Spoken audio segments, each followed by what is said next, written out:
Terima kasih untuk Anda yang masih bergabung bersama dengan kami, dan di segmen ini kita akan review jalannya perdagangan di sepanjang hari ini, di mana indeks harga saham gabungan kembali mengalami koreksi cukup dalam, pemirsa.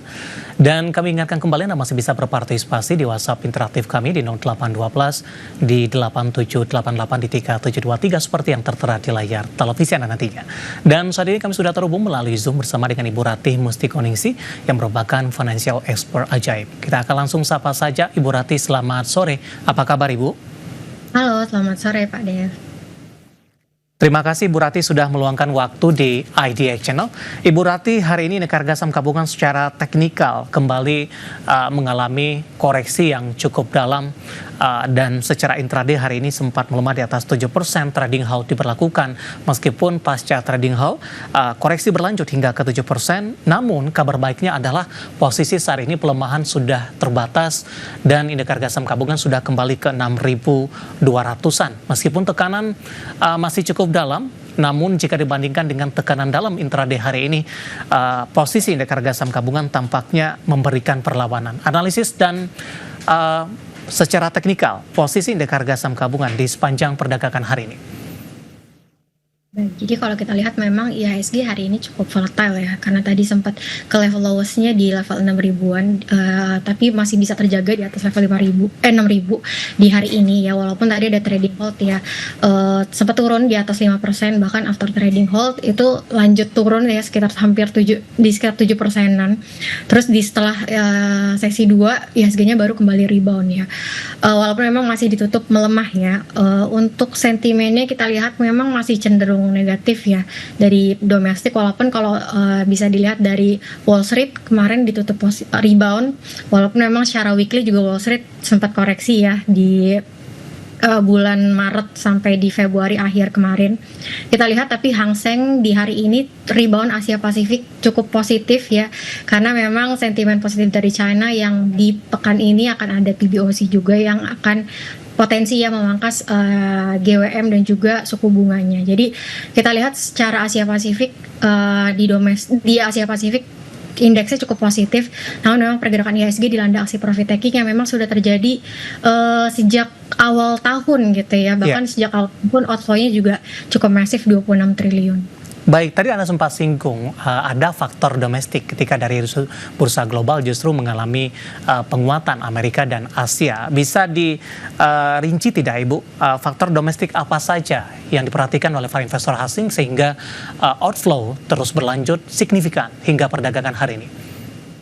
Baik, jadi memang ada outflow yang cukup masif di bursa domestik kita. Tadi secara year to date 26 triliun itu per hari kemarin ya, per closing kemarin. Harusnya hari ini juga masih outflow karena IHSG-nya sempat trading hold juga. Dan kalau kita lihat sentimen negatifnya berbagai macam ya, terkait dengan deflasi yang terjadi di bulan Februari. Kita lihat kemarin untuk realisasi APBN sendiri itu pendapatannya baru 10% ya dari target untuk per Februari. Walaupun memang terjadi defisit, tapi defisitnya sebenarnya masih wajar karena harusnya masih dalam targetnya pemerintah ya, di sekitar 2%-an, di 2,53%-an terhadap GDP. Jadi kita lihat untuk defisit sih masih oke, cuma penerimaan negaranya aja tuh yang berpotensi berkurang gitu ya, karena kan kita lihat perang dagang juga masih terjadi gitu ya, menyebabkan ekspor kita juga cukup terganggu dan memberikan dampak pada surplus neraca dagang kita. Baik, seperti apa dampak dari penurunan peringkat Ibu dari beberapa lembaga pemeringkat internasional dalam beberapa waktu terakhir? Baik, kita lihat memang beberapa lembaga peringkat seperti ada Morgan Stanley, kemudian ya kita lihat Goldman Sachs juga gitu kan, yang memang mendowngrade lah istilahnya untuk rating Indonesia. Tapi kalau kita lihat dari segi bonds ya, itu kemarin ada Fitch Rating yang masih mempertahankan rating Indonesia di BBB. Jadi kalau kita lihat memang di pasar ekuitas ini yang cukup volatile gitu ya, karena dari asing pun mendowngrade kita punya pasar ekuitas. Baik, dari sisi positif adalah indeks harga saham gabungan mampu memangkas pelemahan jelang penutupan perdagangan hari ini, support dan resisten, dan arah selanjutnya di tengah penantian rilis suku bunga Bank Indonesia dan juga rilis suku bunga The Fed di pekan ini. Baik, memang di pekan ini kita lagi nunggu ya terkait dengan BI rate dan juga suku bunga The Fed.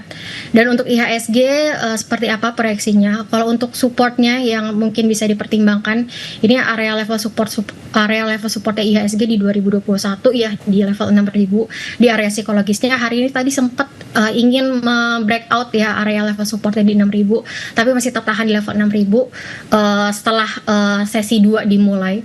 Ya, kemudian untuk area resisten saat ini kita melihat masih ada potensi pelemahan dari IHSG karena tadi masih wait and see terkait dengan keputusan suku bunga.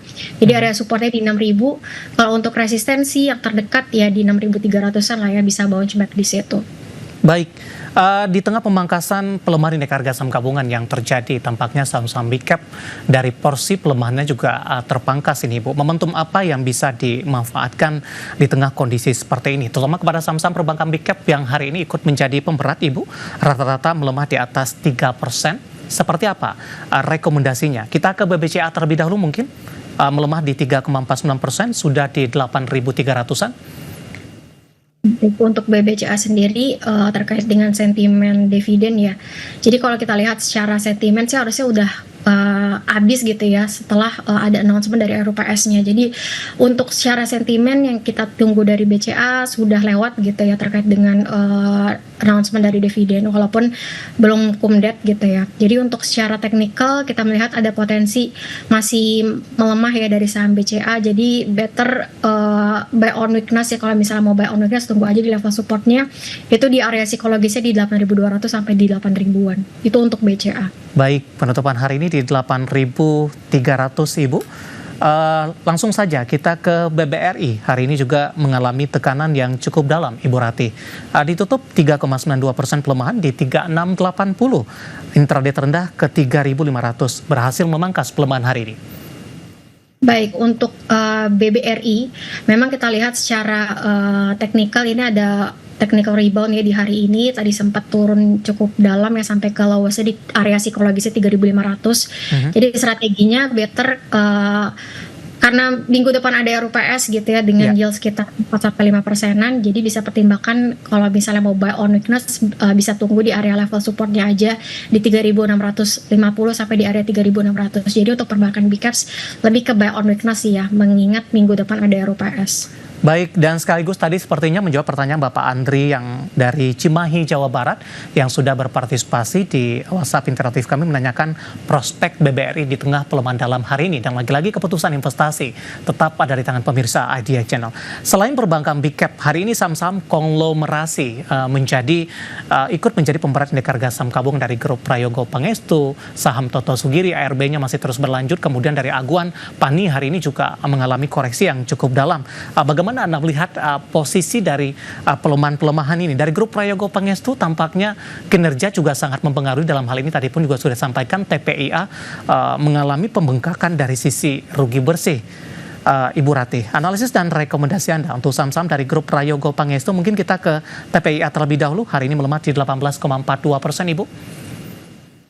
Baik, jadi memang cukup volatile ya tadi ya, keseluruhan untuk earnings emiten memang bisa dikatakan beberapa aja yang positif untuk di full year 2024 karena apalagi di second half atau di semester 2 itu kita lihat ada potensi melemahnya perekonomian kita gitu ya. Jadi kalau kita lihat ini tergambar juga nih dari beberapa emiten.